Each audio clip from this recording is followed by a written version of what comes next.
better place, and we've worked to find those answers because the challenges of the past weren't obstacles but opportunity. Partnerships, skill, and funding created the solutions we see today. The Department of Science and Innovation, making sure it's possible.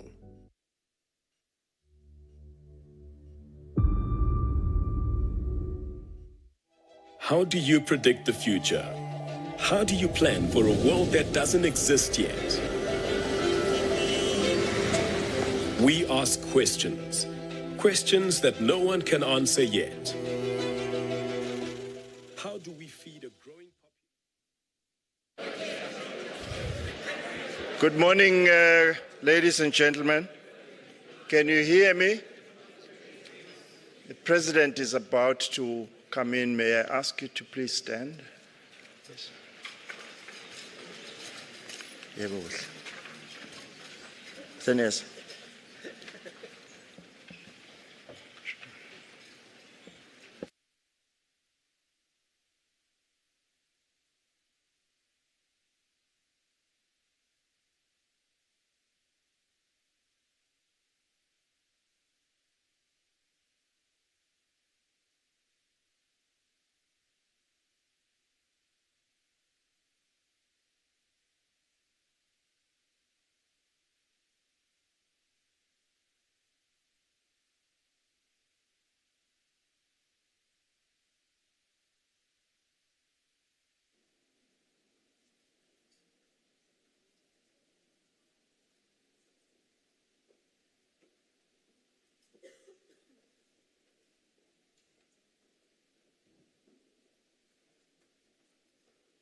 If he's sitting down, I guess we can sit down.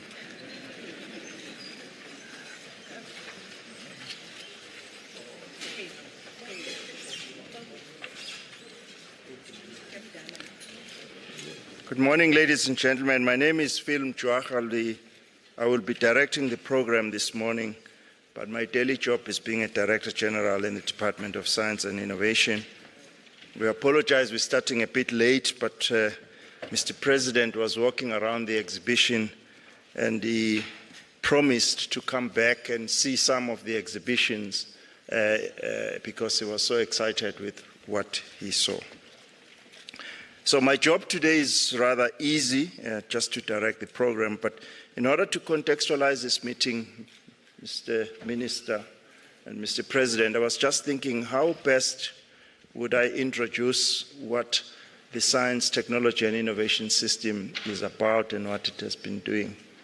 And I thought of a very simple metaphor that I thought I would use this morning to say 90% of the time we get into aeroplanes, Mr. President. And when we get into aeroplanes, we are told that the flight will take so much time.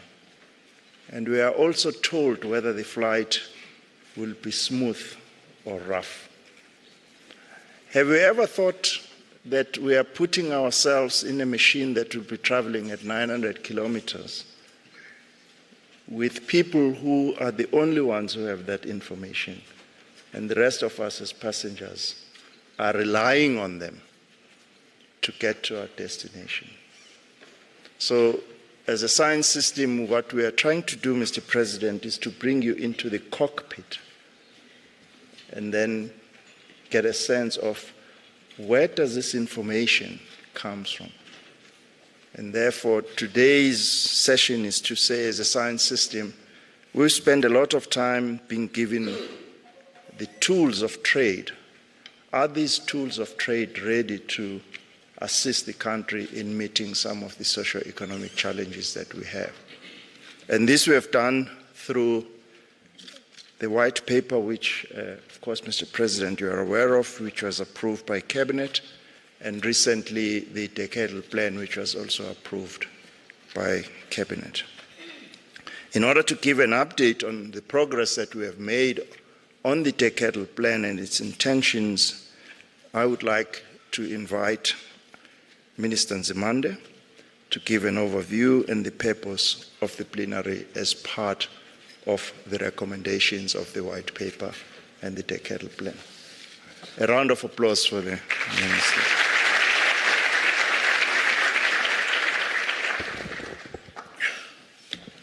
You see, DG, I always protest, President, about this. That today everything seems to be designed for tall people.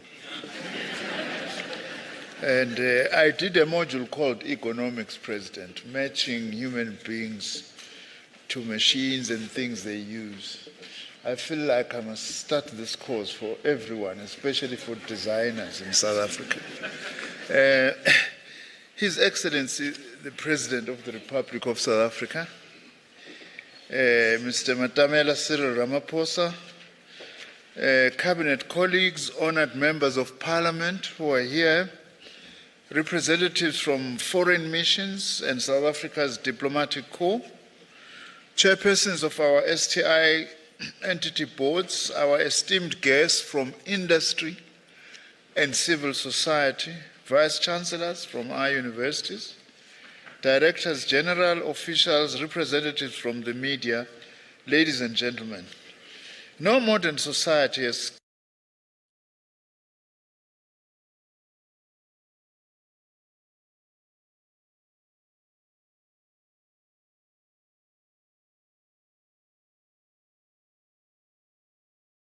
as we call it in short, in the service of their society with commendable results.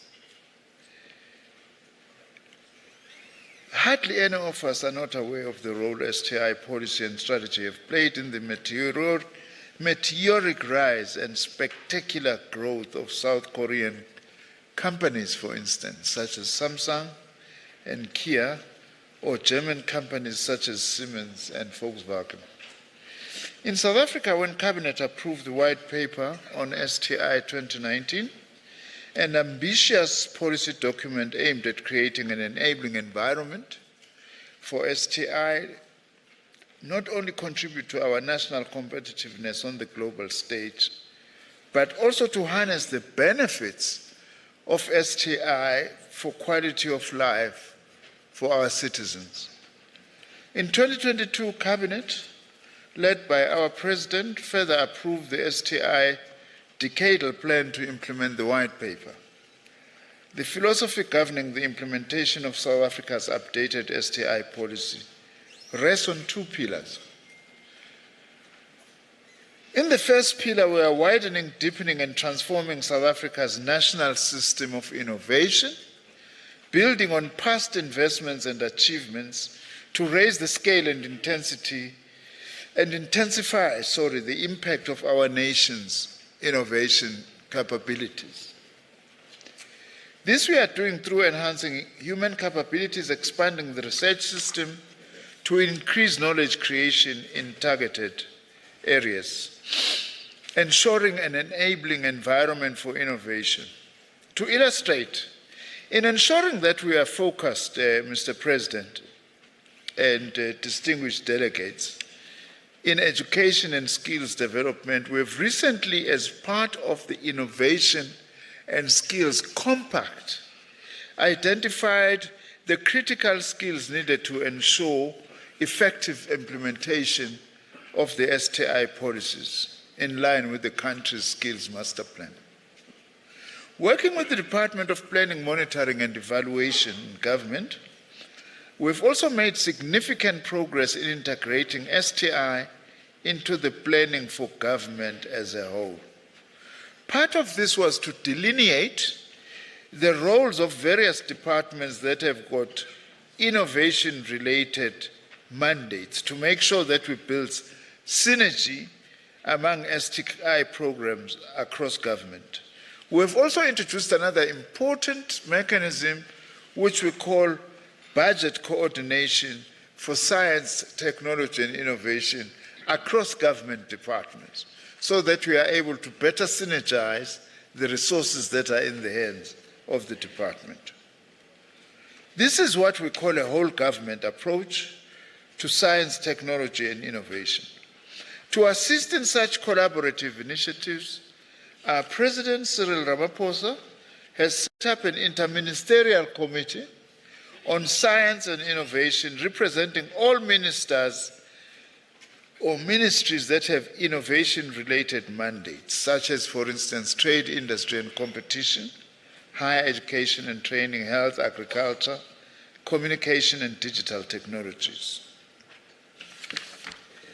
The second pillar of our policy implementation relates to systematic focus on specific STI technical areas that are closely linked to our national priorities. To illustrate, on South Africa's journey to develop hydrogen as a source of clean, efficient, and renewable energy, work is underway through the Hydrogen Society roadmap to integrate hydrogen and fuel cell technologies in various sectors of the economy and to commercialize technology.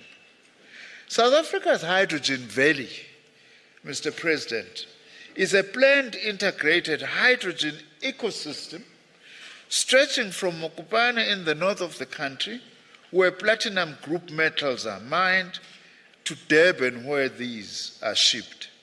The main focus of the Hydrogen Valley initiative is the conversion, for instance, of heavy-duty diesel trucks from diesel to hydrogen and fuel cell power in order to reduce emissions. Moving to food security, as an example, I'm pleased that in October 2022, I, together with the Minister of Agriculture, Land Reform and Rural Development, Minister Togo Didiza, we launched the Biosecurity Hub in collaboration with the University of Pretoria.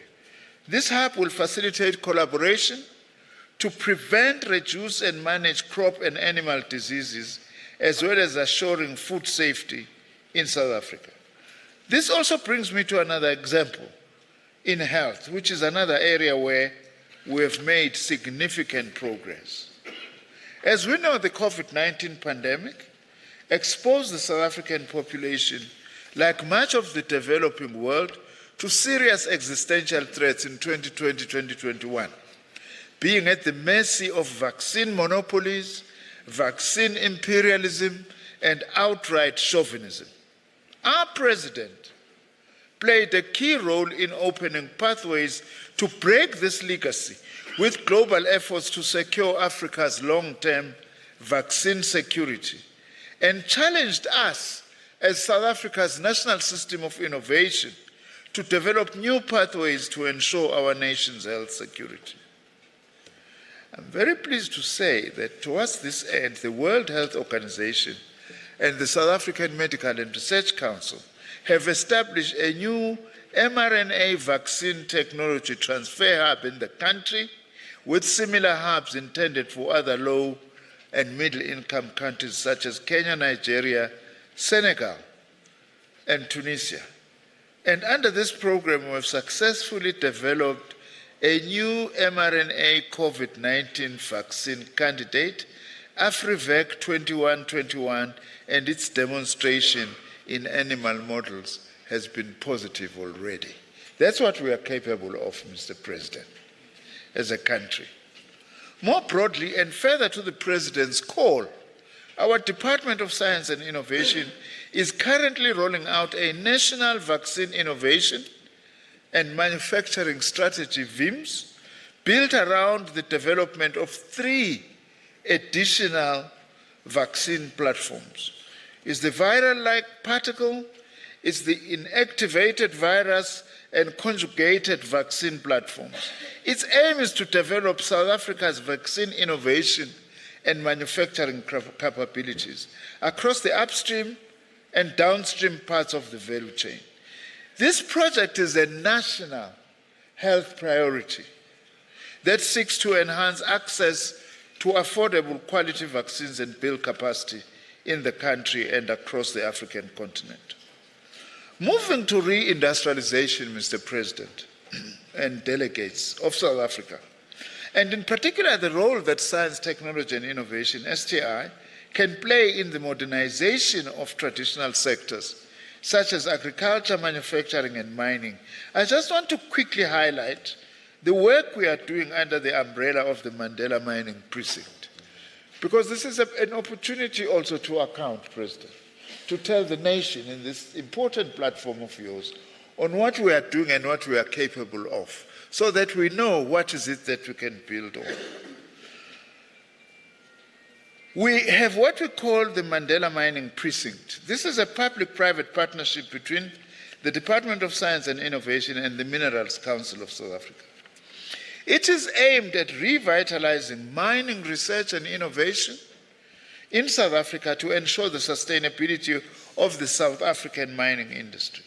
Also, the aim is to improve the safety of mines, as well as to introduce innovative technologies, as well as to understand how modernization will impact on people in the mineral sector.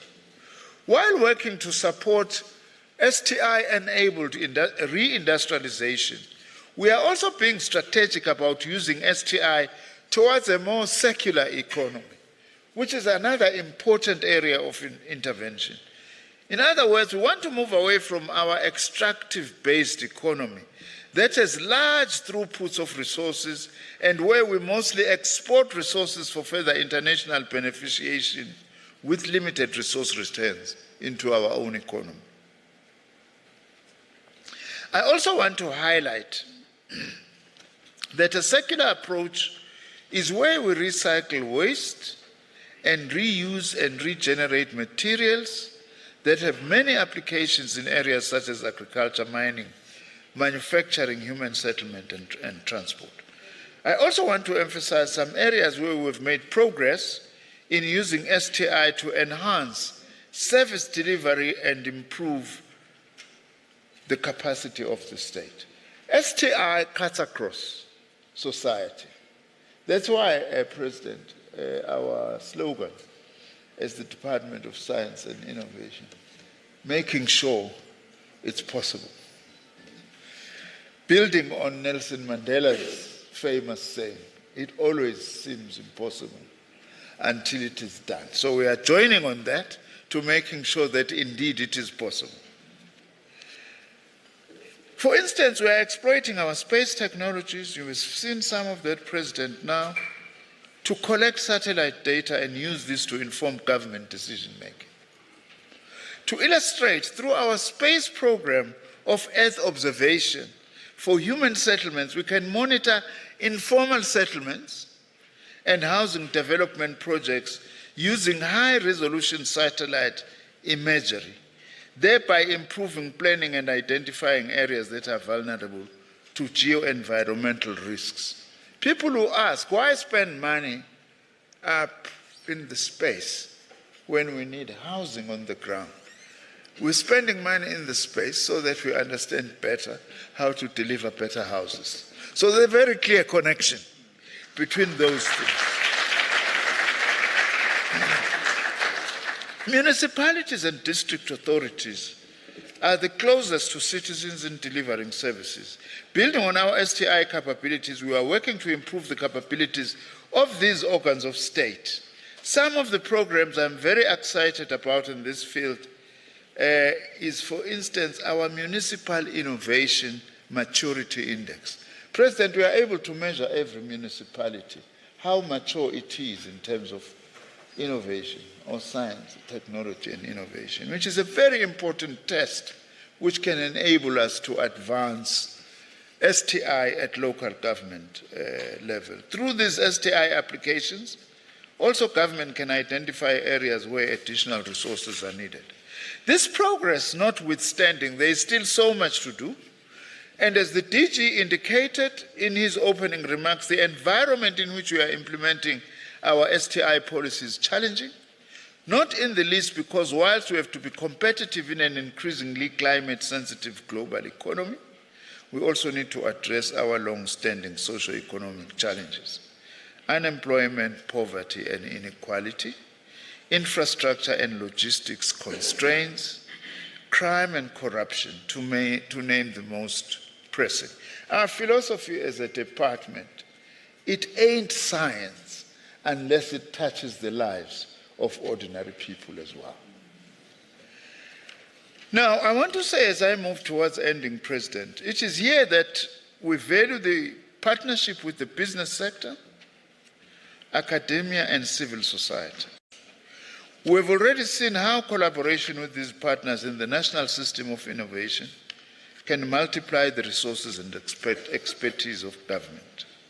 Another example is the Innovation Fund, which is a public-private partnership aimed at supporting technology-based SMMEs through to commercialization.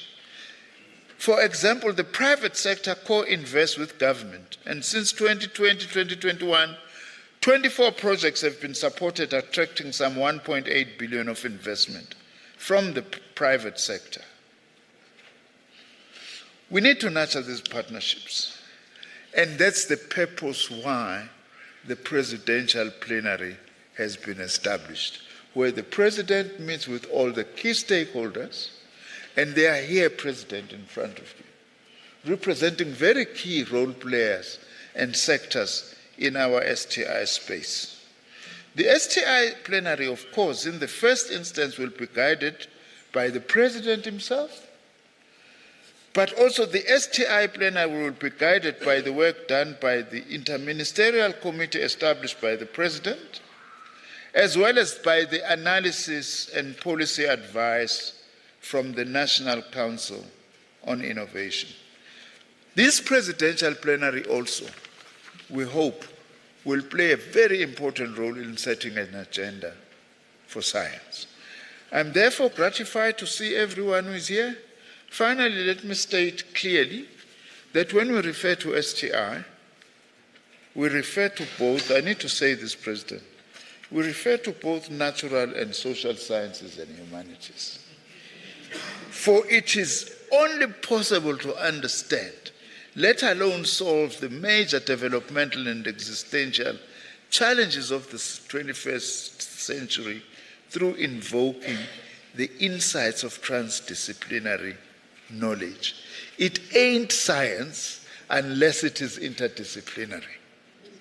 On that note, I now hand back over to you, Program Director, also by saying, President, you don't know how excited I am, and many people who are here, that you could set aside time and make this morning the science morning for the President of the Republic of South Africa.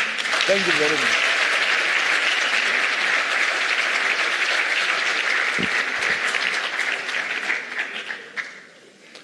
Our sincere apologies, Minister, for the ergonomics of the podium.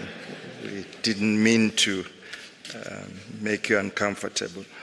The Minister has indicated that we've been working with business, and also we have been trying to reach out to business.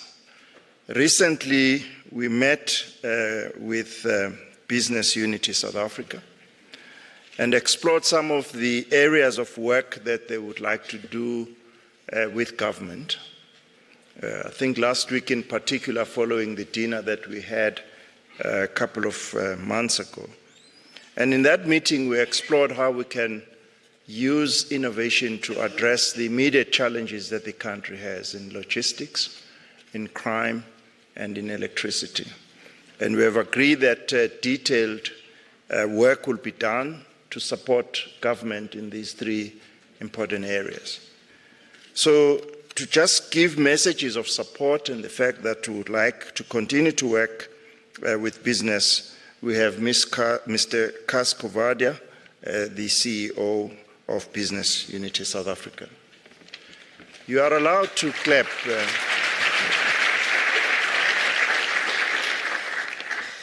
Thank you, DG.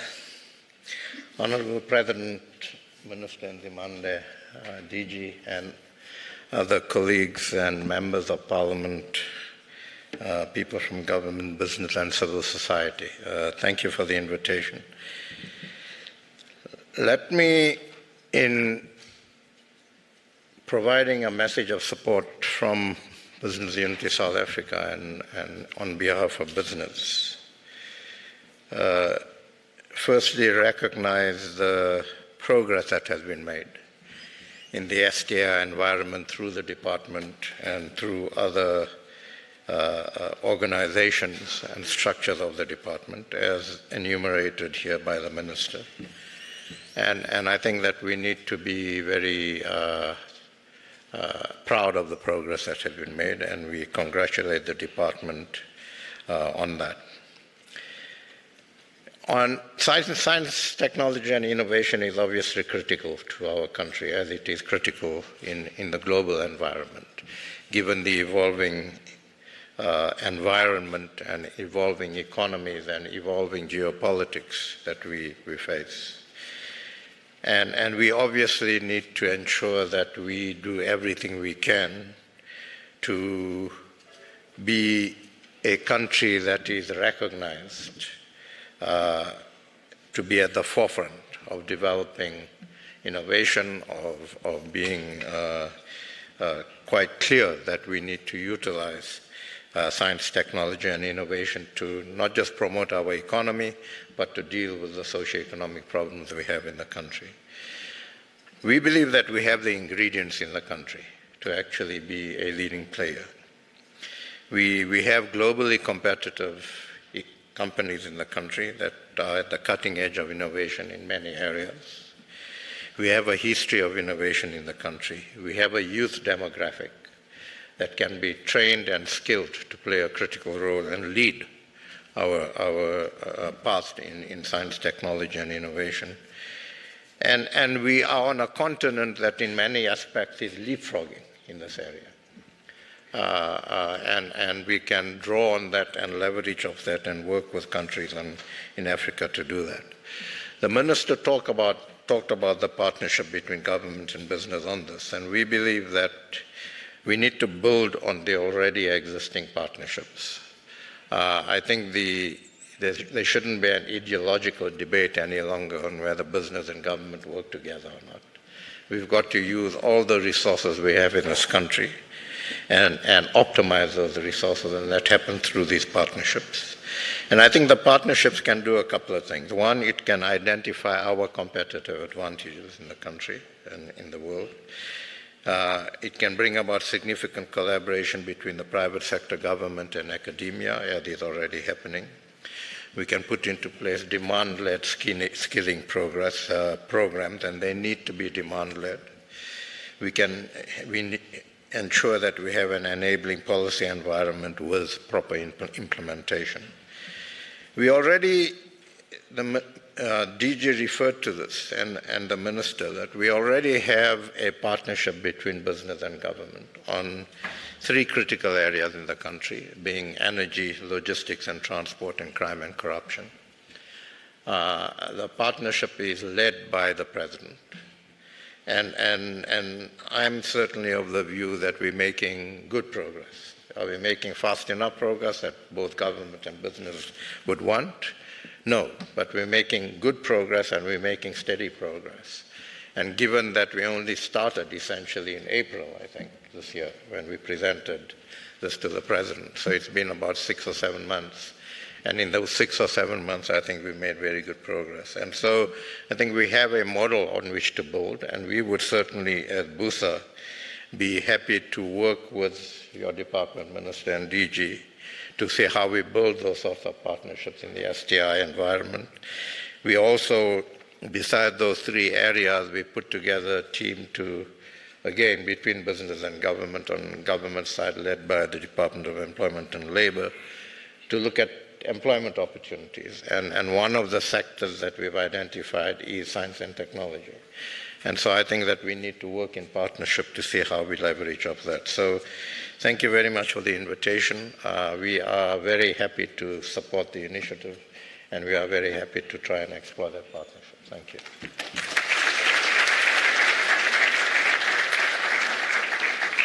Thanks very much, Kas. And now I would like to invite Dr. Dlamini, the CEO of the CSIR. He's representing the program which is trying to modernize mining We couldn't get anyone from the Mineral Council, but he has agreed, because the program is coordinated and supported by the CSIR, to say a few words. Dr. Lamin.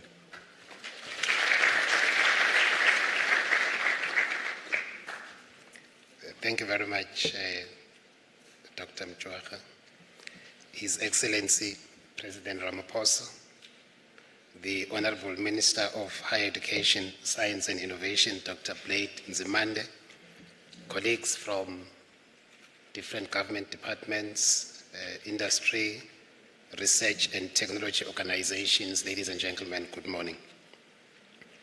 I think, as the DG already indicated, instead of giving a generic comment as a message of support, we thought we'll reflect on an initiative that has brought together government, labor, industry, and the research community to address key and critical areas facing the mining sector under the umbrella of the Mandela Mining Precinct.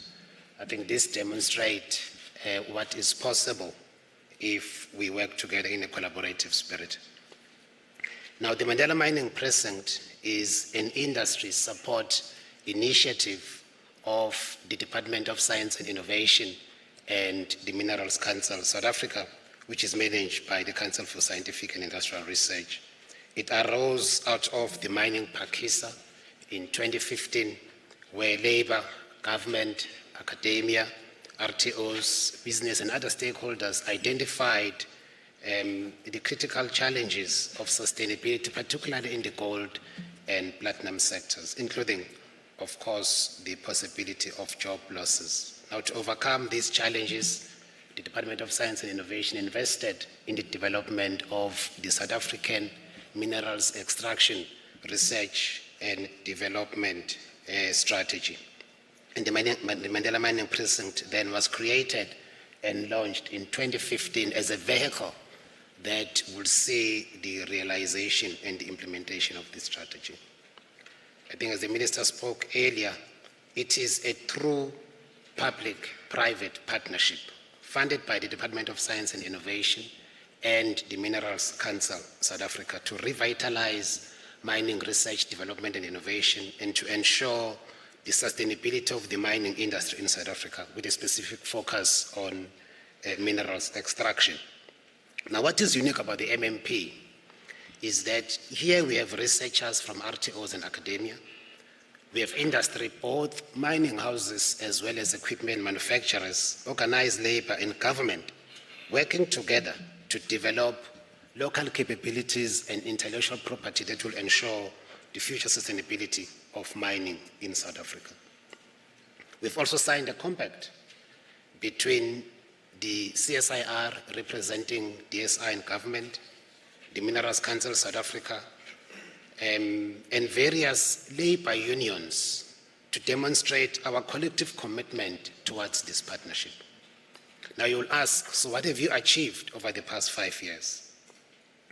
I must say that one speaks about this with a sense of pride in terms of the strides and the progress that we've made, President, over the past 5 years. We have developed and transferred over 50 products. This is guidelines, technologies, technical solutions that have been transferred to industry to support localization and development of small and medium enterprises which supply into this sector. Just to give a sense of some of these products, we've developed something called the Isidingo drill, which is a faster, lighter, and easily maneuverable drill, making it perfectly suited for use, particularly by women who have been excluded, of course, as we all know, from some of the activities in mining. We've implemented various technologies which embed safety features through the use of sensors to detect humans in close proximity. We've also developed the gold and platinum group metals resource atlas together with the Council for Geosciences. Now, data analytics, digitization, and visualization are the future of mining. And in this regard, the partners in the precinct have developed a number of products to support this transition which is coming. And I can mention a few of the things we've done here. We've developed a scalable open data analytics platforms and reference architecture. the colleagues have developed a digital business case validation tool, a very important tool which evaluates the financial and non-financial impact a digital initiative or portfolio of initiatives will have at a mine and across the enterprise. We've also realized the need to understand and address the impact of technology on people. Just like we talk about the just transition in the energy sector, we also need to talk about the just transition in the mining sector. And working with our partners from organized labor, we've developed a people-centered guideline for minerals, for the mineral sector. And these guidelines covers issues such as training needs assessments for mining modernization, SME communication solutions, community social needs assessment, and many others. I think these are just examples of the wonderful work that has been done under the Mandela Mining Precinct. In my view, I think we need an MMP equivalent for all the sectors of the South African economy to drive localization, modernization, capacity development, and competitiveness. Thank you very much.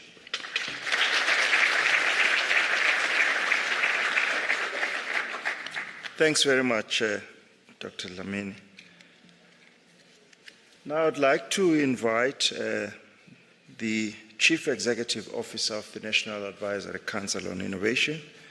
This is a body that advises Cabinet through our Minister on innovation issues, and Dr. Cele will give us an idea of opportunities for growth and development that are offered by innovation. Dr. Cele.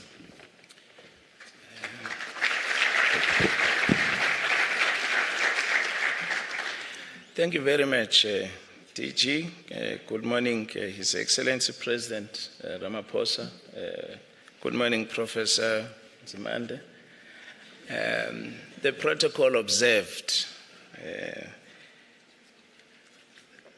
President, we thought as National Advisory Council on Innovation, it's important to do some international benchmark to locate what the Minister has presented and what the department is doing in pursuing the noble objective of using science, technology, and innovation in transforming or in addressing the societal challenges and creating an inclusive and sustainable development. We did an international benchmark to look at those countries that have followed the same path and made progress. In this instance, we looked at China. What's going on? So we looked at China and South Korea. Of course, some people may quibble and ask us, why do you compare South Africa with China? We're not interested in the sheer size of China as a population, but it's the underpinnings of its socio-economic development. That's STI. That was our interest, President. There are two main observations that we made in looking at these two countries. And in fact, that constitutes the first point that we'd like to convey to this meeting, because there are essentially 3 points we want to communicate. In these two countries, there are three things that are obvious when you analyze their system. That they see science and technology as the primary productive force. So that's the first thing. The second one, they see talent as the critical primary resource. And thirdly, they see innovation as the primary driver of growth. And then, of course, we also observe that in order for these countries to realize their objectives as, in utilizing STI for development, they've also created a particular governance and advisory architecture. It's a three-tier system or tier system. So there is level 1, which provides strategic directionality and agenda setting. Level 2, it's coordinating and programming. And then level 3, that's implementation. The second message we would like to convey to this plenary, based on our observation of these two countries, is that they see investment in STI as a critical enabler for their socio-economic development. And thirdly, based on our analysis, what is also clear from these countries is that they have a sustained commitment and long-term thinking and prioritization of STI, which is critical to their progress. So just quickly to take you through what we have indicated. In China, President Xi has two sources of receiving scientific advice or evidence. The first one is the Communist Party of China's Central Committee Commission on STI. And that's the commission, Mr. President, that provides direct access to President Xi Jinping, advisory on STI, and it's a critical body. At a state level, they have what is called, they have the Ministry of Science and Technology, and critically they have the National Science and Technology and Advisory Committee, which is an equivalent of our entity. And then, of course, they will have different agencies. So, but the level 1 and 2, they are very important because they provide a source from which the President of China is able to access scientific advice. In South Korea, you also have a three-tier system. They have a Presidential Advisory Council on Science and Technology, and then they have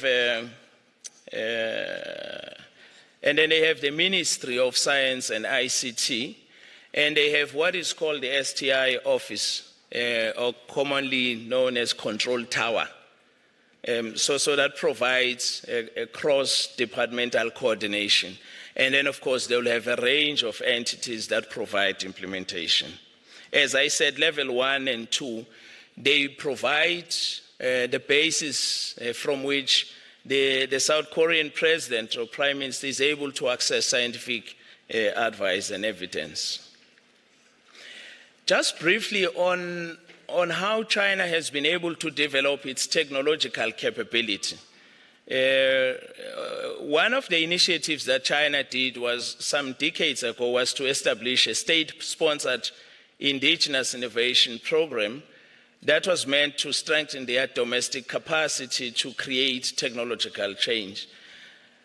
But of course, we know that China used capabilities accumulated through producing low-quality goods to less sophisticated markets to make breakthrough into high-end global markets, initially dominated by foreign multinationals. But beyond that, Mr. President, they also saw it fit to invest heavily on R&D. And you can see that the R&D investment increased by 10.3%, which was equivalent of 2.4% of their GDP in 2020. And also they increased their expenditure, their R&D expenditures in high-tech industries, and the total amounts are provided. But also what is important is that China recognized in the 70s that it was important for them to develop the necessary critical mass. So they built about 700 R&D institutes with over 500,000 scientists and engineers, nearly as many as in the United States. This happened in the 70s, so you can imagine where they are now. But China has also been able to use STI to intervene decisively in addressing development challenges in their rural areas. For instance, they deployed a team of 800 technicians and provided a fund of over 20 billion to train local population in impoverished areas for the adoption of new production technologies. And they launched about 37,600 high-tech programs in different domains and introduced 50,000 advanced technologies for the industrialization of rural areas.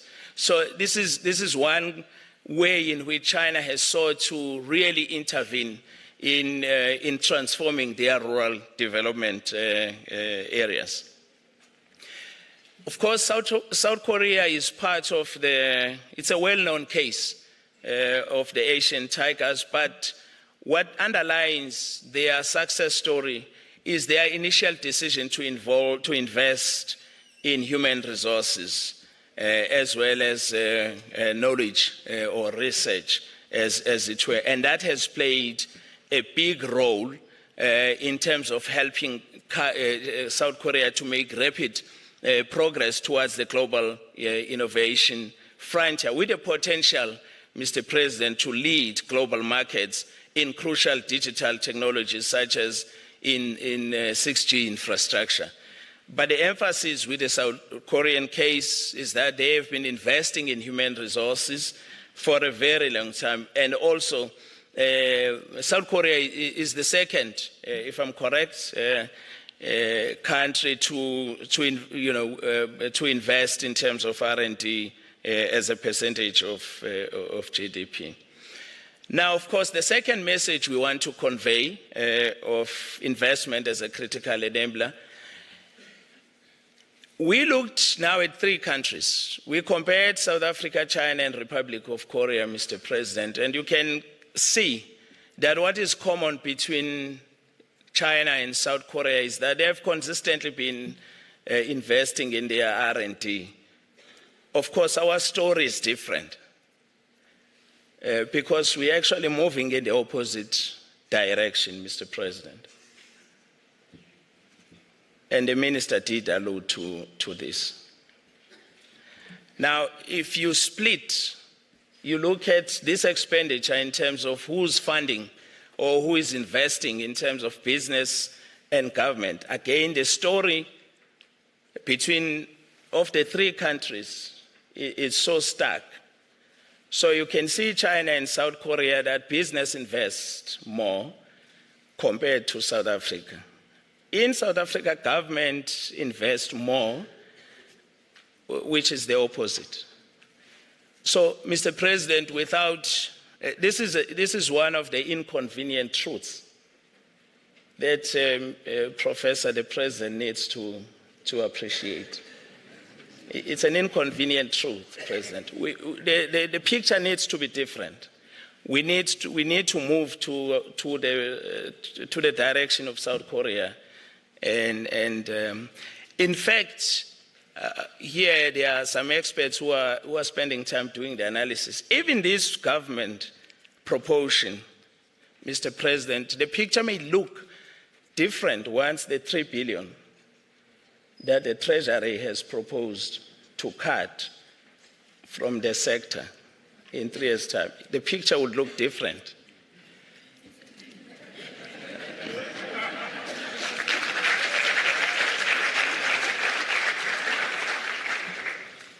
So maybe the key message, Mr. President, is that we should, like these other countries, treat investment in R&D differently from other budget items. In fact, we shouldn't be touching STI at all if we want to be at the same level.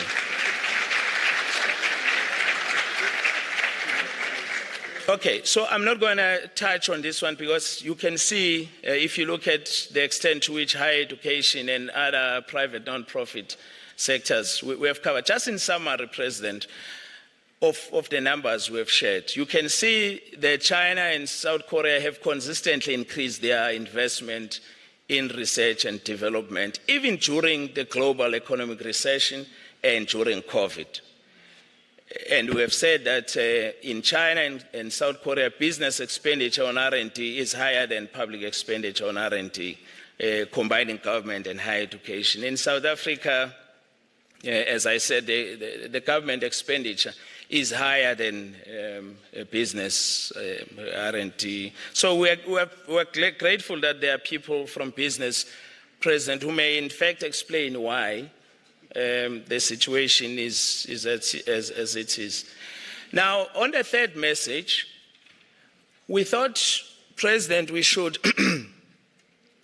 use the tool projects that South Africa had invested heavily previously, but for different reasons we stopped those projects. To illustrate or to make the point that we need to sustain our commitment and embrace long-term and foresight thinking, which are critical if we are to remain on course as South Africa, if we want to catch up and also to supersede the country. So we have the PBMR, the pebble blade, modular reactor, and Joel as examples. But before I touch on these, colleagues, so that people don't walk away, Mr. President, thinking that we were just meant to deliver inconvenient truths, we thought we should just share this slide. The emphasis is on appreciating the investments that have been made previously and what these investments have done to improve, to enhance our global standing in terms of scientific infrastructure and technological infrastructure. And this has given us the possibility, for instance, to host the Square Kilometre Array, to be able to intervene decisively during COVID, but also to do what the Minister alluded to develop the vaccine manufacturing capability and to participate in the greening of technologies. It's because of this, the previous investments that have been made. So we're more or less doing well in terms of scientific infrastructure. That's the emphasis around this, and we need to maintain that and even do better. So colleagues, you may be aware of the PBMR. I don't want to spend time, but just to remind colleagues of what was the local value proposition of PBMR at the time. In terms of local manufacturing, PBMR was meant to use the design capability to stimulate local high-tech manufacturing capability. But we also saw it in terms of geopolitics as a powerful footprint of modernity on the African continent. In terms of Joel, of course, Joel, the intention was to establish an electrical vehicle industry in South Africa, and there was a projection of 10% of the Joel models which would have been sold in South Africa. Of course, there was a global targeted market, mainly Europe, and then China afterwards. There was an estimated 160,000 jobs that were to be created and a contribution towards the reduction of green gas emissions. Three challenges potentially present that led to PBMR being closed. Firstly, of the stakeholders that were involved, that's government, Eskom, IDC, Westinghouse, and Exelon, they were not able to reach a shareholder agreement.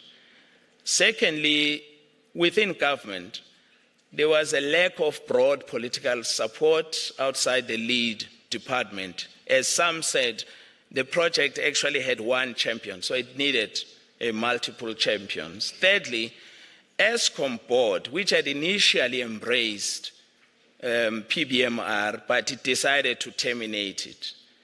And of course, now we are aware, Mr. President, that there are countries that are now tapping into this technology and they are using it to develop their energy capabilities.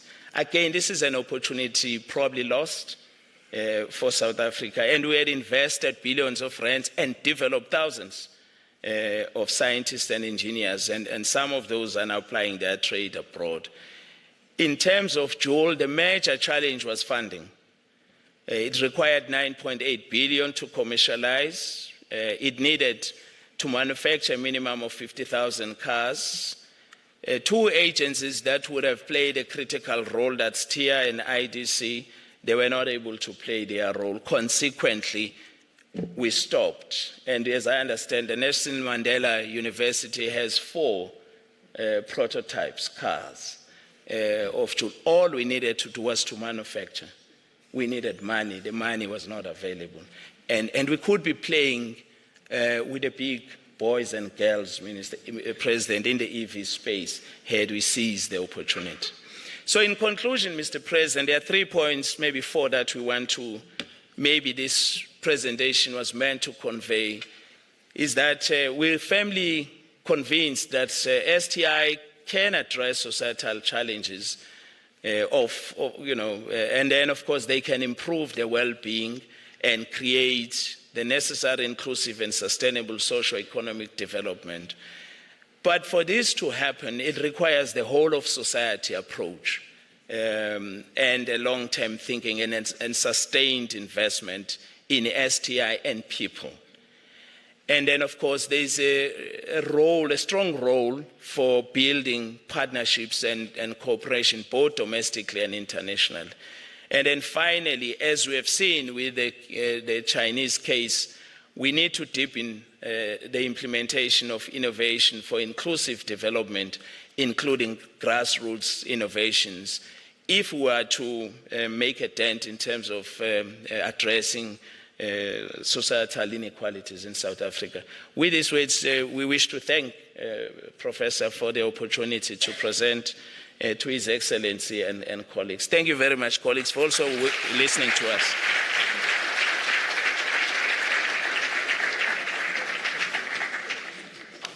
Thanks very much, Dr. Cele.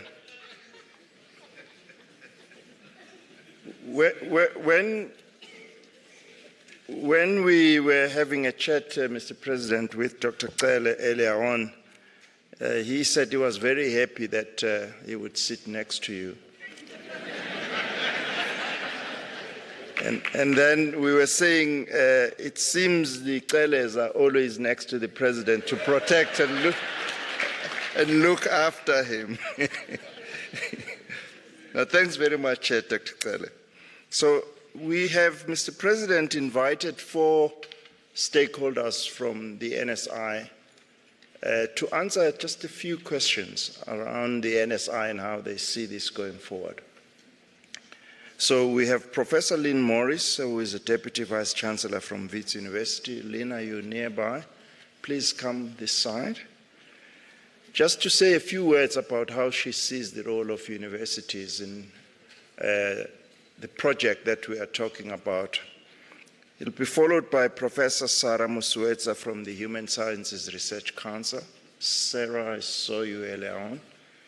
We will talk about the science councils and their role in driving innovation going forward.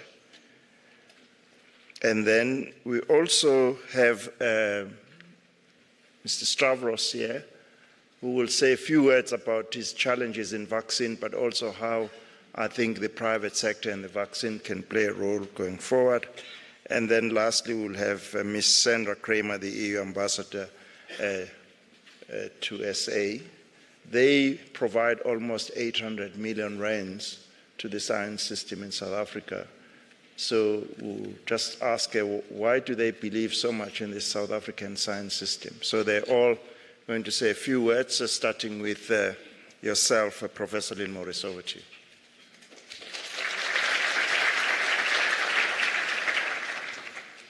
Thank you very much, DG, and thank you very much to the President for this opportunity, to focus on science and how really as scientists and the broader NSI can contribute to solving our challenges. So thanks for particularly the ability to highlight the important role of universities in supporting the NSI. I think we all know universities are key players in the research and innovation landscape and have a strong track record in this area. They produce most of the new knowledge as measured by the traditional research outputs. Universities are by their nature multidisciplinary and can draw on their expertise from all spheres. Indeed, successful innovations rely heavily on this interdisciplinarity. Innovation is not just about implementing technology, but also about social innovation. How will these new innovations make people's lives better, particularly the most vulnerable members of our society, and for which we do need the social sciences? And there are many examples globally of highly successful innovations that have come out of universities such as Google, Genentech, the AstraZeneca vaccine, to name a few, but we need to support our own innovation ecosystem in Africa and not rely on the global community to solve our problems. There have been some remarkable innovations coming out of African universities, such as solar-powered ATMs in Nigeria and M-Pesa, a cell phone-based money transfer system in Kenya. During COVID, the WHO did an analysis of the contributions made by different sectors to solving the crisis, and universities came out as the most significant contributors. This is quite remarkable when you think about the many prominent players, including the WHO, the NIH, the CDC, various pharma companies, NGOs, government institutions, and many others. In South Africa, of course, we all know about the excellent work done by our scientists in this area, and we applaud the South African government for securing the mRNA Tech Transfer Hub that is a collaboration between universities and biotech, as mentioned earlier by Minister Nzimande. So universities are full of smart young people and curiosity-driven thinkers doing high-risk research, which is often not possible in other environments. They're dedicated to conducting research and work closely with the science councils and agencies. They do both investigator-driven research and contract research that could lead to commercialization. However, we are all aware of how inefficient this process of converting new knowledge and products into services is. In South Africa, very little intellectual property from universities results in commercialization. So we're not maximizing our own research. This is the problem that we need to solve. And to do this, universities need stable and sustainable funding, including from government, to support, grow, and maximize the impact of their research. And here are a few suggestions. And of course it is often about funding, and it is about equivalent funding to support innovation. The funding from the DSI is currently largely biased towards research through the NRF versus innovation and commercialization largely through TIA. So there's really an innovation chasm that's never changed much in over a decade. And universities are expected to fight for limited seed funding, barely enough for a prototype. There's limited and disjointed recognition and incentives for innovation. What we need is programs that support innovation that have proven to be very successful for research. For example, the NRF chairs and COEs, and of course even the ratings, to really stimulate academics to invest more in this space. We also currently have quite a narrow definition of innovation, limited to a few disciplines. So a more inclusive definition is required. And innovation should cut across all government departments and not limited just to the DSI. We need a quintuple helix view of industry, academia, society, community, and environment versus the more traditional triple helix. And we need incentives to encourage more involvement from industry. And we need to enable funding from ideation to commercialization to be seamless across various funding instruments with no functional silos. And then finally, we need to reform the regulatory environment to assist startups to improve their chances of success. And this includes making it attractive for investors, including venture capital, to support our national system of innovation. I thank you.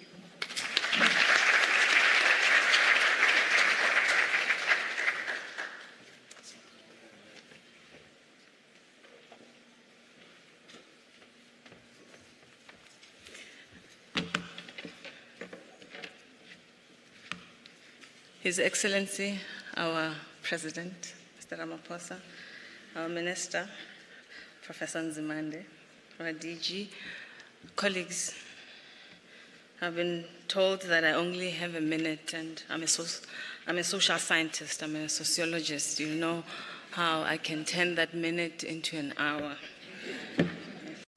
Respect to our President, I won't do that. Just want to share maybe 4 or 5 ideas, and let me start here.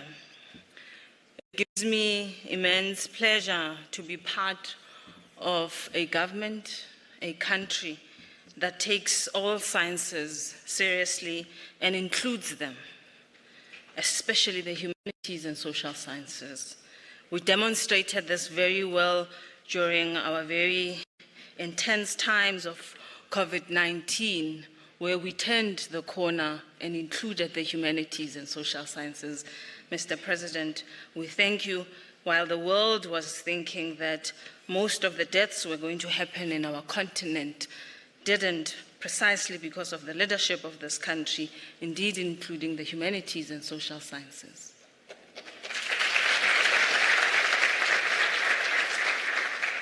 It is also this government that has a very progressive science policy And for us sitting here, I am indeed very proud that we have a decadal plan that also puts the humanities and social sciences at the forefront as an equal science.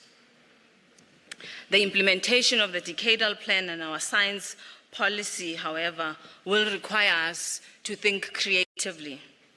And I want to suggest that we do 4 things. We already have done one of them. We have a champion in our president. He's sitting here. He could be in many parts of the country and the world, as you know where the world stands currently. Funding remains important. Mr. President and my colleague, Dr. Cele, and the universities have also stated this, but I also want to ask, Mr. President, that other than funding, and I'm glad that our friends in business, yes, they are friends in business, are here to also support the work that needs to happen. I think, though, that we need to pay particular attention to the barriers that, at least as Science Council, we experience when we need to do business with the same government that funds us. We are the entities of government, and I think those barriers remain there, and I think as part of what we need to be doing moving forward is removing those barriers so that that money that we generate, that money, the funding that we collect as the Science Councils, we are able to spend it for the benefit of our country and indeed the continent. The second issue is that of capacity building. We know that we are in a difficult time, we live in difficult times in terms of money, Mr. President, and we are now on cost containment. We're hoping that those cost containment are not going to affect us, and this is why you are here, and this is the message that you're going to be delivering just now.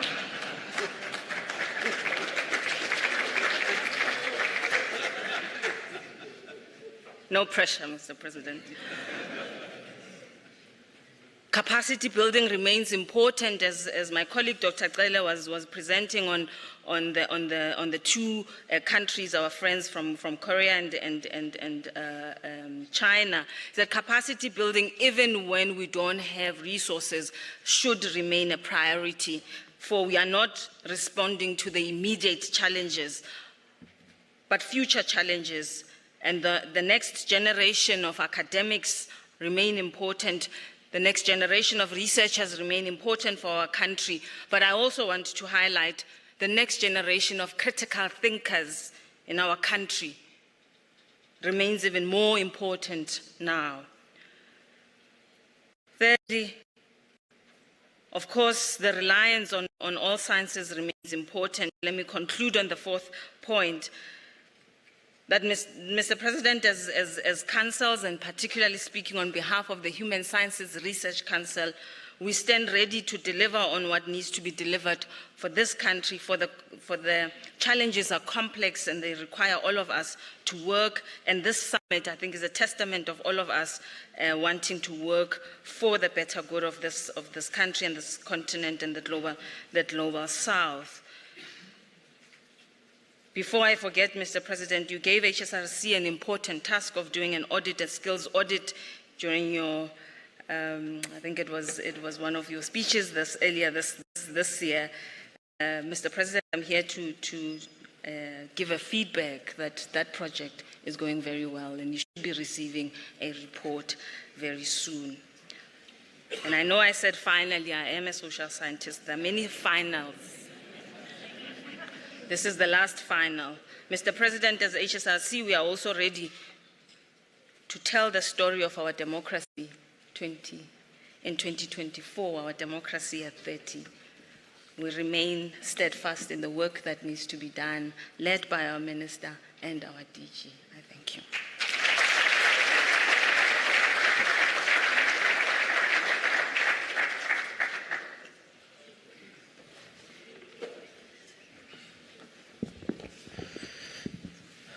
His Excellency President Ramaphosa, I have the same problem as Minister Blade and Nzimande, so I'm adjusting the mic accordingly.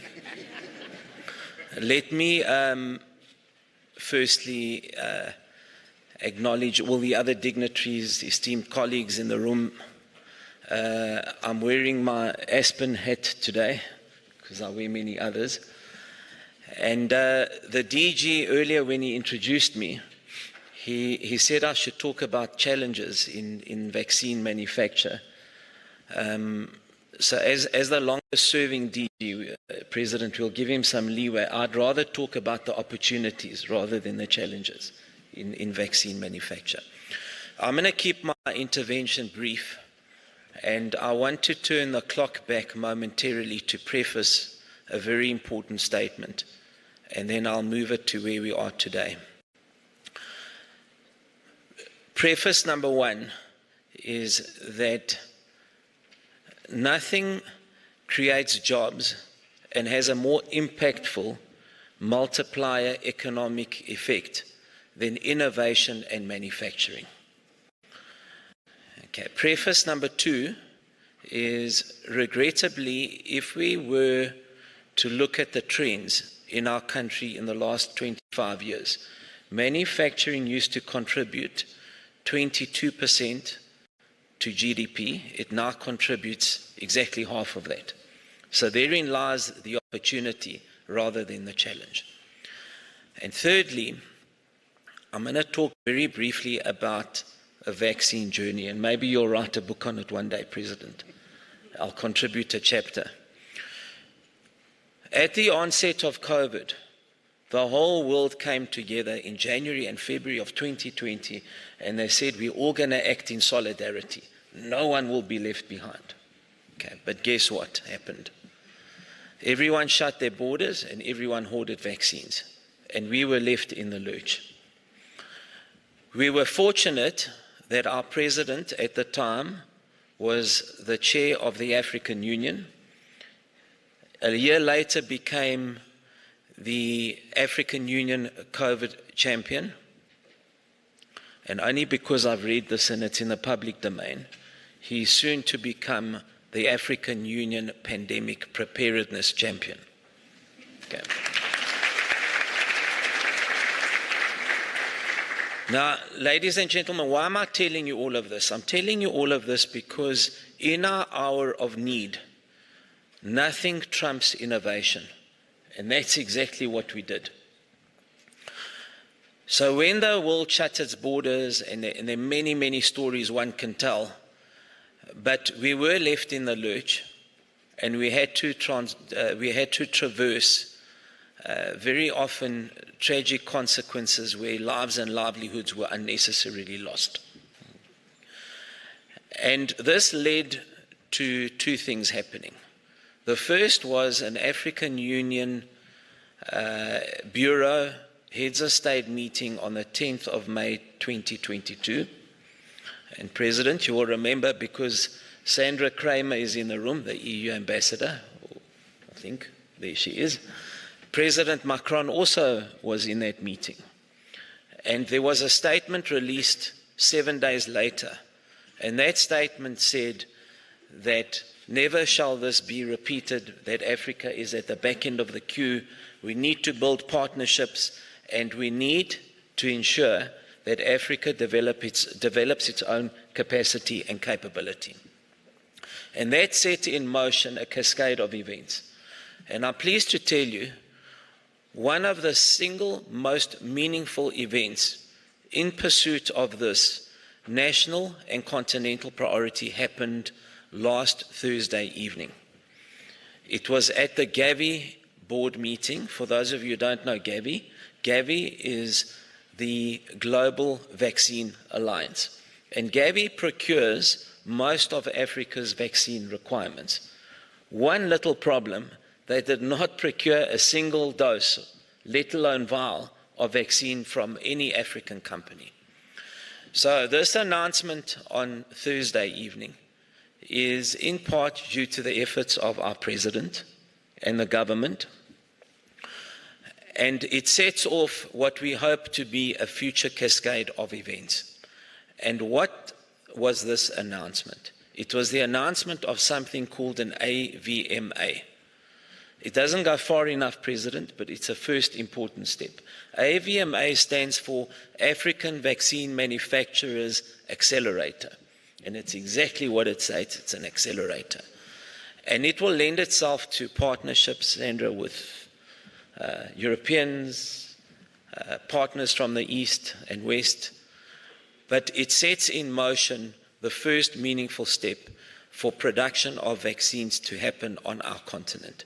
And neither should it stop at vaccines, because our continent imports 80% of its medical and pharmaceutical requirements. That is counterintuitive because we have the highest disease burden of any country in the world. Now let me start ending off, DG, before I incur your wrath. Okay, where am I going to with all of this? I've tried to highlight what the challenge was at the time and how we have begun to turn this into an opportunity. And the opportunity here is, if I look at my own company, we were the first and only company in the Southern Hemisphere and on the African continent, albeit under contract manufacture, to produce a COVID vaccine. But this has now led to other initiatives. And I'm pleased to tell you, and this is happening in our own country, in Kebega in the Eastern Cape, we will be producing insulin, which is a difficult and complex, it's a biologic to manufacture. We will be doing so in Q1 of next year. That is an achievement for the country. So this is the benefit of these initiatives, because one thing leads to another. And President, we don't have to say, well, when are we going to be in the next pandemic? We are already in the next pandemic. It's called non-communicable diseases. And the most sinister of those pandemics is diabetes. It's more destructive than the infectious diseases. And that's why we need to get to grips with diabetes and cancer. Okay, now, to end off with, it's great, President, that Gavi has made this announcement. My appeal today, however, is we need to align that announcement with our own preferential procurement and localization effort in our own country. It's out of kilter. Let me commend Minister Nzimande and DG Phil, because they have been at the forefront, together with Minister Patel and his team, pushing for this localization effort. But we haven't landed it as a country as yet. We get stuck on 2 points. The first point is, who puts out the budget for localization? Because the health department, Mr. Patla will say, no, but my mandate is I've got to stretch my rand to service as many patients as possible. Minister Patel and Mr. Nzimande will say, well, let's stop haggling about that. Let's find the common ground. Okay. It shouldn't really matter where it comes from, but we need to identify who owns this. We need a champion and an owner. Okay, like you championed during COVID. The second thing is, this thing of, are we going to pay 10 cents more and we could service more people? A study on ARVs demonstrated that for every 1 rand procured through the public sector at the time, there was 32 cents benefit that went back into the economy. So if we're saying we're going to pay 10% more, but we're losing 32% in the multiplier effect, it's a no-brainer. So we should, once and for all, I believe, as a country, sort out this thing of what is an appropriate and acceptable premium, if any, to stimulate and boost localization. I'm going to end off there. It's been a great pleasure. It's been an interesting journey. There's much to do and much to be done still. And we are confident that using that same innovation, we will land many, many more of these contracts. Insulin today, oncology products tomorrow, and so the list goes on. But we do need to sort out our localization efforts in our country to align them with Gavi and others. Thanks very much.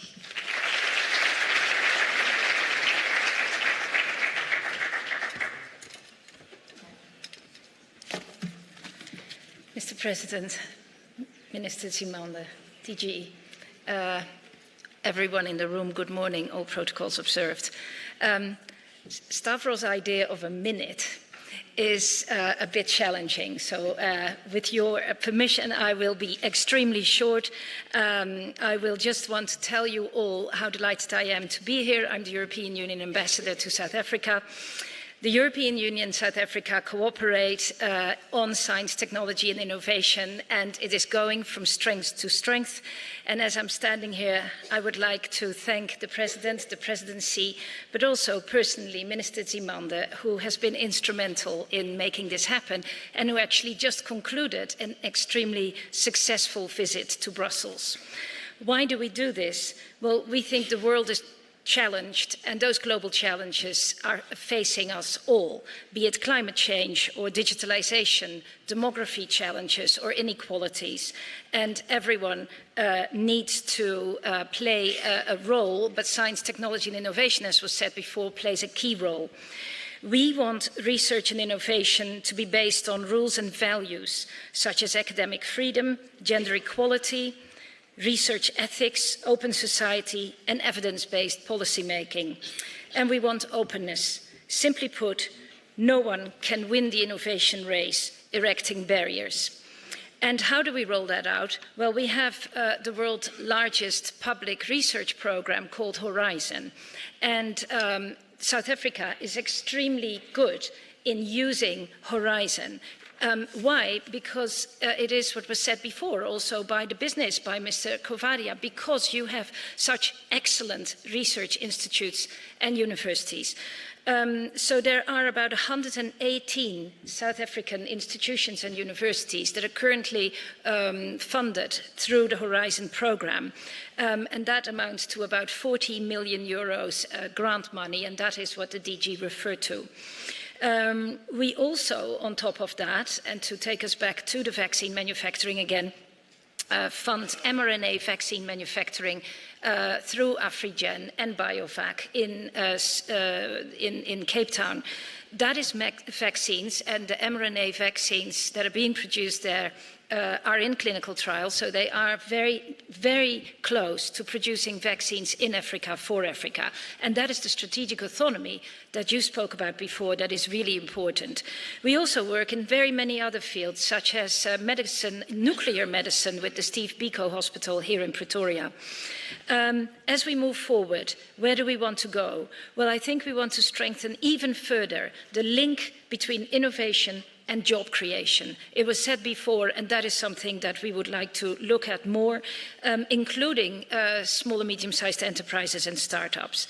We also would like to explore opportunities in green hydrogen, in electric batteries, in circular economy, but also in critical raw materials, with local value addition very much at the heart of the matter.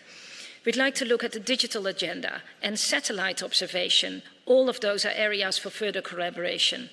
South Africa is a valued partner of the European Union, and specifically in the field of science and innovation, we have a very flourishing partnership.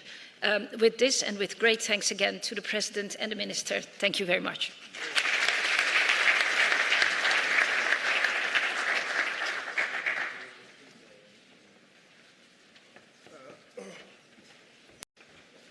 Thank you very much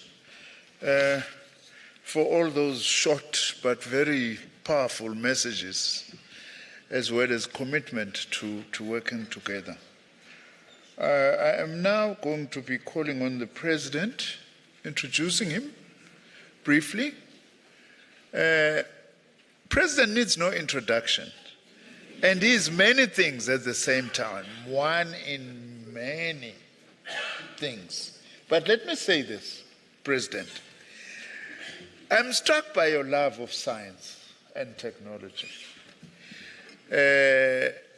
Doing rounds this morning, your knowledge just scared me, on some of the things, whether it's satellites, and so on. But President, I don't know if you remember that in 2020 you phoned me on the 24th. I want you in the new year to convince South African scientists. I don't believe that we cannot be able to actually make our own vaccines to deal with COVID and other capacity. This capacity, President, that we are talking about is as a direct outcome of that call of the 24th of December 2020. But your love also for the people, your love for science is because of the love of your people, that on the 24th you are thinking about the lives of South Africans and Africans, of course, in the whole continent. That shows actually the love of that. But lastly, what I want to say about the president is that what we are doing here is his forte, social compacting. He loves it, he's a champion of it, and he himself has actually traversed all these key sectors.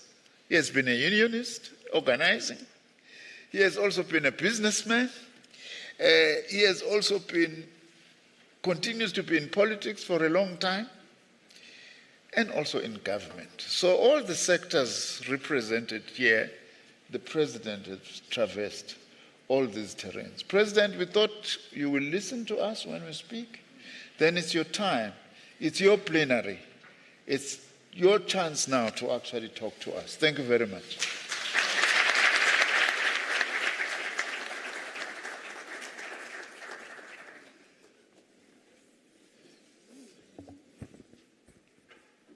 Thank you, Minister Nzimande. I extend my greetings to all of you who are here, and thank you, Dr. Mjwara, and also greet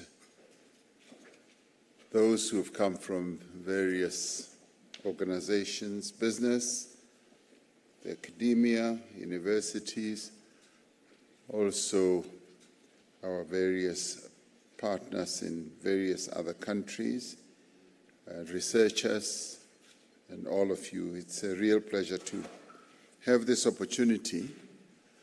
Dr. Mjwara, let me start off with where you ended. You said whenever we fly in planes, we never really get to know at what speed the plane will be flying, and many other things. I make it my business.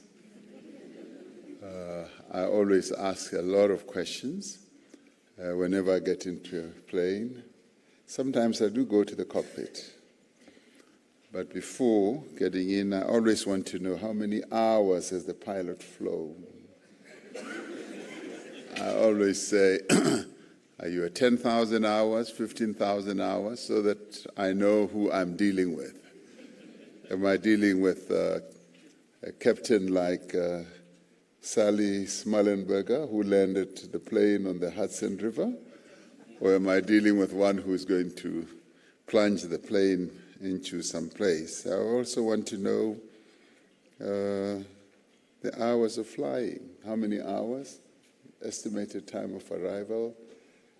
I actually asked them questions like, at what elevation will we be flying? And what's your wind speed? And what's your wind direction? What degree is it going to be? And the other day I was in the Eastern Cape. I asked somebody about the gradient, and I do so deliberately because I want us all as South Africans to be very, very aware and educated about things that matter to our immediate environment. So I will ask them also about what their fuel payload is, and say, have you measured it properly? Is it in gallons or in tons? Because there are times when pilots have made a mistake. They measure in gallons instead of measuring in metric tons. And the nearest airport, if there's a bird strike. Are you aware? Where is it? And so I gain great comfort in asking all that and being in the cockpit as well. And sometimes they think I'm a pilot. They say, oh, have you flown before? I said,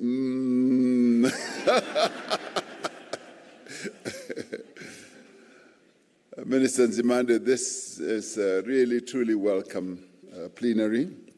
It's a very important initiative that brings together, as you correctly said, government, academia, civil society, the industry, collectively to drive South Africa's national system of innovation this, for me, is really exciting. And as we were going around the various stalls, I kept, applying for a job. I said, when my job comes to an end, now or later, can I come and work for you? Because science and technology and innovation are essential for economies to thrive and for societies to prosper. And you correctly, some of you referred to what other countries are doing. In the new world of work and the new world of investments, in the era of the fourth industrial revolution, it's known that science, technology, and innovation determine which countries move forward and which countries are left behind, which countries will win and which countries will lose. Our own country has several strengths. According to the 2022 Global Innovation Index published by the World Intellectual Property Organization, our country is ranked 61st out of 132 countries. And you may well want to say, but we are at the halfway mark, more or less. We should be better than that, of course, because our country performs above the upper middle income group average in 3 areas, namely in market sophistication. We have a fairly sophisticated market in South Africa. We also rank well in knowledge, and the work that is being done here is truly outstanding. And according to the index, we have improved on indicators such as the number of patents by origin, citable documents, intellectual property receipts, high-tech manufacturing, and high-tech exports. Just here, the CSIR, each time I come, I often asked, how many patents have we registered? Because it's so important that we continue registering patents. Each time I go to Geneva, there's an intellectual property headquarters of the world, and I always ask, do we mine these patents that are here and try and get some that are about to expire and utilize them ourselves? Because that is what should be driving us, that level of creativity, inquisitiveness, and knowledge hunger. However, our performance is mixed with respect to the factors that drive innovation, factors such as education expenditure on research and development, and access to information technology. There have been significant strides, one must say, in higher education that we need to recognize. The number of students graduating from public universities, for example, have increased exponentially from about 60,000 in 1994 to around 230,000 by 2018. The number, Minister Nzimande, must be much bigger than that since 2018. The share of graduates in science and engineering and technology fields have been also increasing compared to graduates in the humanities. Nothing against you, my sister, from the HSRC. And I'll talk about you just in a minute. As we build on the investment we have made in the young people of our country, we also need to significantly increase our investment in research and development. In 2021, gross expenditure on R&D in South Africa was 0.6% of GDP, far below the target that we have set ourselves. Minister Nzimande and prior to him, Minister Naledi Pandor were always pulling out their hair whenever the budget was brought to cabinet and looking at that R&D line that we are way, way, way behind. We're lagging behind. And we should be moving forward and spending a lot more money. But we've got so many other demands on our budget and so many challenges. But we need to have priorities. And Dr. Kele, today, I think you made your point. That's why you wanted to sit next to me, I guess, because you were mobilizing.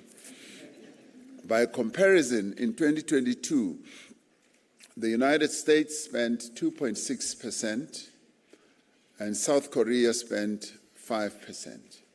China spent about 3.6% of their respective GDPs on research and development. Now, this is a situation that we should turn around. And as we heard earlier, our private sector is tending to spend far less than the public sector. And in other countries, it's the other way around. For instance, I know of companies in China. There's one company in China which about 30 years ago did not exist, and today it is the #1 telecoms company in the world that sort of makes the switches and everything. They spend about 15% of their revenue on R&D. And they tell me that they've got 10,000 PhDs that they employ.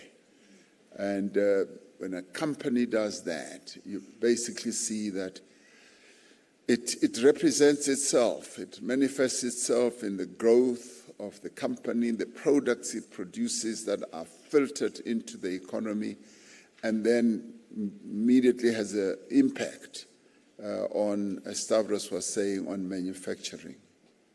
And this is where we should be. Through greater cooperation between government and industry, we should be able to reverse this trend. And I'm glad that this collaborative plenary here includes business, because we would want business to take the lead, as business always takes the lead when it comes to research and development spend. And at the South African Investment Conference earlier this year, Minister Nzimande presented the early results of the Innovation Fund initiative, where the state has partnered with business in supporting technology-based SMMEs to commercialize their products. So far, through this initiative, we have succeeded in attracting 6 rand from the private sector for every 1 rand invested by the state. So we already see that there is something good that's beginning to happen. And building on our many strengths, I do believe that we can do much more. And we do have many strengths as a nation. And sometimes, as South Africans, we just become overshadowed by the many other challenges that we have, and never tend to look at the great strengths that we have. You just have to sit back and look at also what we have in the middle of the Karoo, in the middle of the desert, that we've got the biggest telescope in the world that is just leading the path for new technologies and more discoveries in the world. The Global Innovation Index highlights, for example, a significant increase in venture capital, which is an important indicator of an economy's innovative potential. I have just come from, as I said, the exhibition where we saw some of our country's innovations in mobility, in mining, in clean energy, and others. And I was particularly impressed when I stopped at the stand where we're developing energy to clean emissions, sulfuric acid and all that. But not only to clean those, like coal emissions, gas emissions, and oil emissions in either factories and refineries, and I would say in power stations, where we just don't clean, but where we convert some of that and we capture it into a whole number of other products, some of which are fertilizer, which will contribute greatly to our food security. Now, these are here in this country. COP28, which is coming to an end in a day or so, is already talking about how the world now needs to bring an end to utilization of fossil fuels. And some of those countries that are well endowed with oil and gas are now grappling with technologies that are going to help them to clean their emissions. And here in South Africa, possibly at a fairly cheaper level, we should be able to develop the great and advance the great processes and technologies to be able to do that. So the potential of science, technology, and innovation to modernize and expand productive sectors is vast. And we can venture into a whole number of areas. Hydrogen, and just around the exhibitions centers there, they're already doing that. One knows, for example, the research being conducted under the auspices of the Nelson Mandela Mining Precinct and the South African Mining Extraction Research Development and Innovation Initiative, which is aimed at revitalizing our mining industry. Significant research and development is taking place in new frontiers of industrial development, such as renewable energy and green hydrogen. Medical innovation, as my brother Stavros was saying, is another area where South Africa has recorded great progress. Our experience of COVID-19 has accelerated our nation's drive to achieve health security through, amongst others, vaccine production. And if you recall, as COVID hit us, many countries on our continent and many parts of the developing economy world were just running around looking for vaccines. And as Stavros was saying, much as the slogan was, "Leave no one behind," the more developed economies and somehow they were very sneaky because they had these big pharmas that they knew would be able to develop the vaccine quickly. And they gave them a lot of funding and speeded them up and said, go ahead and do it, like I did when I phoned Minister Nzimande on the 24th of December. And I said, bring together some scientists. And I was rather glad I did that. At one stage I thought maybe I'm mad, which I am quite a few times. So out of that madness, we were able to bring the scientists together. But the more developed economies had already done so. They had already given the farmers money and said, do the research. And boom, they were able to manufacture the vaccines. But having done that, they forgot about their slogan, leaving no one behind. They just said, leave everyone behind but us. And then they locked their own manufacturing and they just forward bought everything. So as we scurried around the world and calling, President this, President this, President this, they just said, no, we don't have really, we've only got a few. And mostly they were not telling the truth. They had bought for their own citizens. And so therefore, the lives of others became much more important than others. But this is where I'd like to applaud the SHRC as well as CSIR, because when COVID hit, we knew that these were two centers, including a number of private sector entities, that we could rely on. The HSRC from a social sciences point of view and the CSIR from a hardcore scientific engineering point of view to develop, yes, the respirators that we needed and also on the social science side. And they really sort of jumped at the opportunities and did extremely well for us. If there's anybody who needs applause, those two organizations, let's give them applause.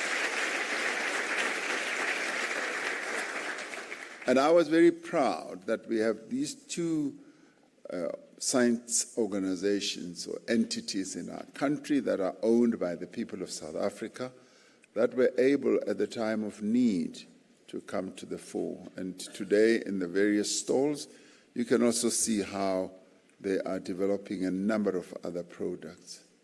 Earlier this year, the WHO officially launched its mRNA vaccine technology hub here, in Cape Town. Afrigen Biologics, a South African company partly owned by the government through the Industrial Development Corporation, is working on a new tuberculosis vaccine using mRNA technology. And we've got a number of foundations around the world that are also willing to support the work that we do. The Bill and Melinda Gates Foundation is one of such, and they allocated some money to BioVac in South Africa to develop an mRNA vaccines using a local platform. This grant is going to enable our researchers and scientists to strengthen the pharmaceutical research and vaccine production ecosystem so that we are able to address both current and future health challenges.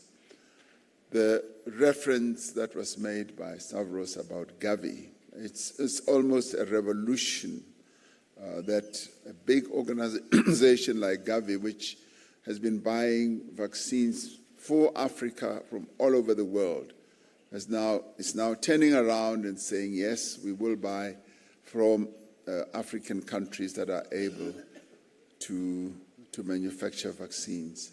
And just to think of it, the vaccines that have been utilized on our continent, 1.3 billion people, have nearly all been manufactured outside our continent. And when COVID hit, we were leading the charge that we want vaccines to be manufactured here on the African continent. And now that is becoming a reality. For us, that is a great victory and great progress and success indeed. We see innovation being deployed in the course of addressing another important issue, unemployment. The Jobs Fund is investing in science and technology that directly contribute to sustainable job creation, as well as small business development. Earlier this month, the Technology Innovation Agency issued a call for proposals from grassroots innovators looking for funding and technical assistance on developing new products and processes. Scientific innovation was harnessed during the floods in KwaZulu-Natal and other parts of the country last year, Eastern Cape as well. Now, recognizing the importance of real-time data to inform decision-making, the South African National Space Agency collaborated with the National Disaster Management Center to make high-resolution satellite imagery available to assist the rescue and the recovery efforts that we had to embark upon. Now, given the reality of climate change, which we see nearly every season in our country, this kind of scientific collaboration will become increasingly important. Now, from these examples, just these few examples, it is clear that we are certainly progressing, but we are not doing so at a pace that is required. We need to add more speed. For science and technology and innovation to serve our economy and also to serve our people effectively, we need to aggressively and strategically to invest in education and skills development, because this is the lifeblood of a modern economy, and focus more on science, maths, and other skills. If it therefore gives me a lot of pleasure to announce the establishment of the Presidential PhD Initiative through an initial 1 billion rand investment from the National Skills Fund.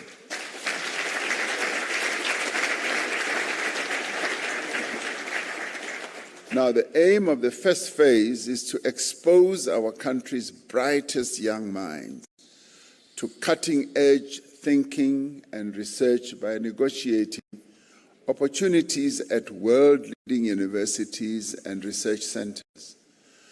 Their studies will be linked to large-scale and established research programs, both in the public research facilities as well as in private sector research facilities in various industries. The program will build critical skills in areas such as artificial intelligence research, advanced biotechnology, fuel cell development, batteries, storage, and other forms of storage, and next-generation mining as well. And I'd like to extend a call to the private sector and to our international partners to assist in growing the investment for the Presidential PhD Initiative Fund by $5 billion by 2030. Now, this is not a lot of money. It's small change and potatoes for various organizations. And I say, it is when we truly invest in research and development that we will be able to grow our economy at a much, much higher level. And we've seen that it works. Korea, China are countries that are latter-day developing countries economically, but they are overshooting the more developed economies by leaps and bounds because they have focused on research and development. We can do the same. We are number 2 in terms of research and development investment, R&D investment on the continent after Egypt, and we can do much more and surpass Egypt also by leaps and bounds and many other more developed economy countries. Now, pooling resources and expertise has been a guiding principle of the work that government continues to do with various organizations. And sometimes when I'm insulted, they say, no, you consult too much, you shouldn't be talking to everybody. And I say, the strength of the work we do is doing it together with others. And I say, continue insulting me and calling me names and all that, but we will want to work with others. Business Unity South Africa, Business for South Africa, the universities, various institutions. We will continue collaborating, consulting, and working with you, because that is the strength of our democracy, and that is our DNA. So we will continue doing that because that's when we become stronger. As we reflect on the potential of science and technology and innovation to contribute to South Africa's national priorities, we need to work collaboratively and ensure synergy between programs that we do across the national system of innovation. As we proceed on this path and journey, we can learn from the experiences also of other countries. Wherever we do things, I always say to my colleagues in cabinet, how do we rank compared to other countries? How have you benchmarked what we want to do now with other countries? What is it that we can learn from them? And this is the scientific way. Science is about being able to learn what others have done and to be better than what they have done. So we must harness education, experience, science, innovation to protect a whole number of other endowments that we have. Our natural environment, we must drive inclusive economic growth through all these and enrich all areas of human endeavor and human talent that resides in our country, because it is that talent that's in our nation that is the best thing that we have. So I wish you well in your deliberations. I wish I could stay all day. To me, this is like a toy house. I wish I could be here all day.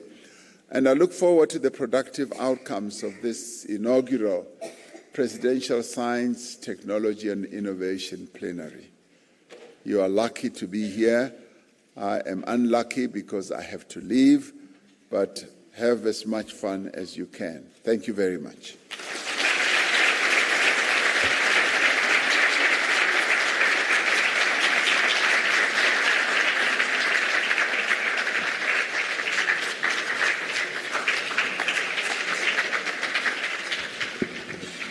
Thank you very much, Mr. President. I'll now invite Professor Sibongile Mutwa, who is a Vice-Chancellor from Nelson Mandela University, but she's also a Chair of University South Africa, to give a vote of thanks.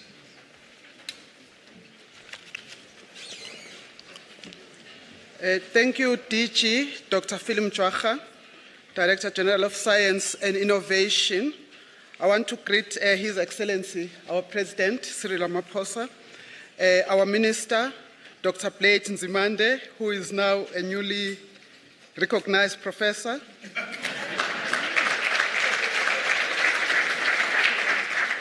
I would like to recognize members of Cabinet that are in the audience and MPs, particularly our Committee on Higher Education, Science and Innovation this morning, the leaders of government, of business, the leaders of government, the DGs, the VCs, our colleagues in the science councils. All protocol is observed. I'm recognizing also members of the diplomatic corps that are here this morning. As it has been said by the DG, I stand here on the shoulders of my colleagues, the vice-chancellors of the 26 public universities in South Africa, and by extension on behalf of all our colleagues in the national system of innovation in our country. We would like to congratulate the Minister and the DG, and I here now congratulate you, President, for the vision behind this presidential STI plenary. Mr. President, our plenary today and your inspiring address have not only reminded us of the complexities and the urgency of the task at hand, but they have also given us pause to celebrate our significant achievements across a variety of fields since the advent of our democracy in 1994. But also I appreciate the fact that you have stressed the need for us to work across sectors and to work collaboratively. We realize that as a country, we remain challenged in all the three areas that are vital to sustainable livelihoods, including food, energy, and water nexus. We need to double our efforts in research and innovation to address these challenges. This has to be done in an inclusive manner, which also takes advantage of South Africa's huge potential in the area of indigenous knowledge systems and solidaristic economies. Minister Nzimande's own erudite address outlined two overarching strategic pillars of the DSI decadal plan, which we must get right. Firstly, he outlined the rapid expansion, upgrading, and pivoting of the national system of innovation involving all players, including public, private, and social sectors. Secondly, he highlighted a sharp focus that we must have on key technical STI areas in which South Africa must accelerate the rate of innovation. We wholly support this focus, this sharpening of focus, Minister, of the energies of our national system of innovation. We thank. As Vice-Chancellors and a collective of leaders of the South African Academy, we agree that science and technology are the fulcrum around which everything revolves and upon which our progress and socio-economic development as a nation hinges.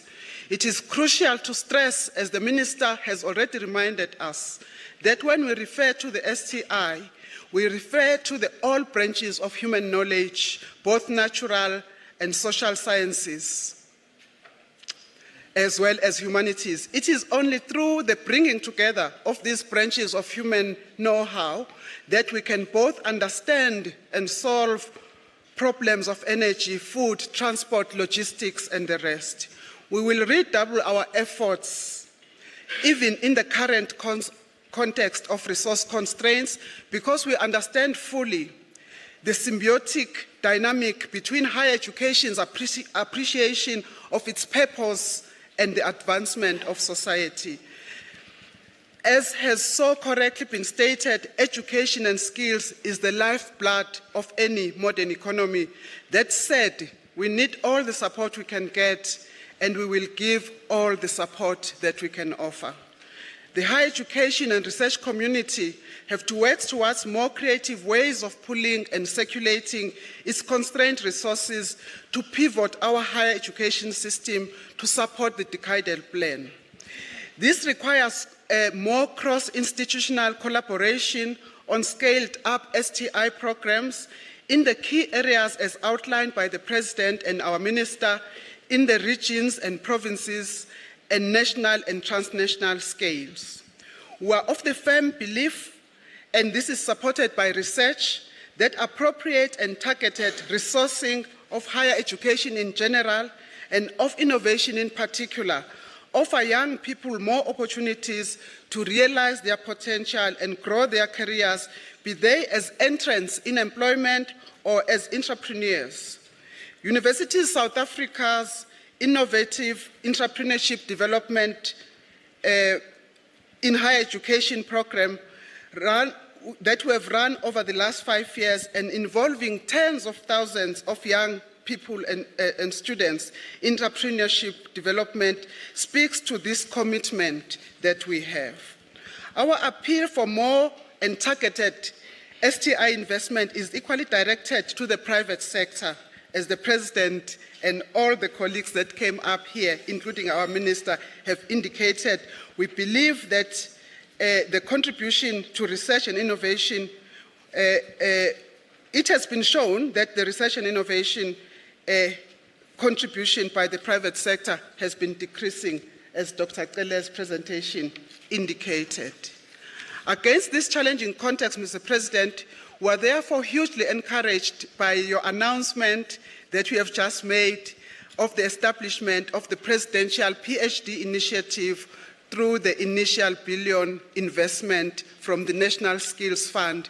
And we also want to underscore your encouragement to business and the international community to support this initiative. Allow me to conclude, Program Director, by thanking Mr. Kas Kuvadia, the Chief Executive Officer of Business Unity South Africa, Dr. Thulani Dlamini, the Chief Executive Officer of CSIR, and Dr. Mlungisi Cele, the Chief Executive Officer, National Advisory Council on Innovation, for their insightful contributions. I also want to salute and thank the innovations from colleagues that came up from the floor, Lynn Morris, Professor Mswesa, Stavros, and our colleague, the Ambassador of EU, for their insightful contributions. I would be remiss, though, if I do not thank all the exhibitors on their excellent and inspiring exhibitions.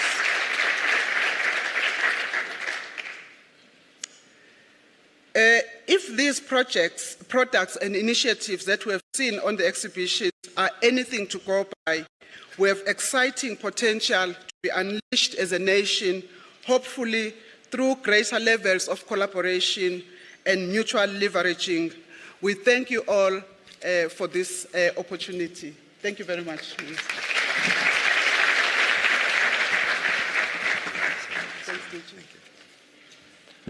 Thanks very much. We've come to the end of the session. I apologize, Mr. President. We are about 26 minutes late. I know that it's the time for DGs to be evaluated, but I hope the person next Next year you will give me a little bit of reprieve for being 30 minutes late.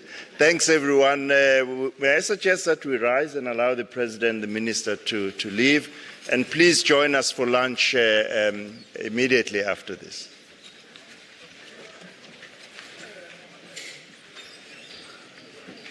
Thank you.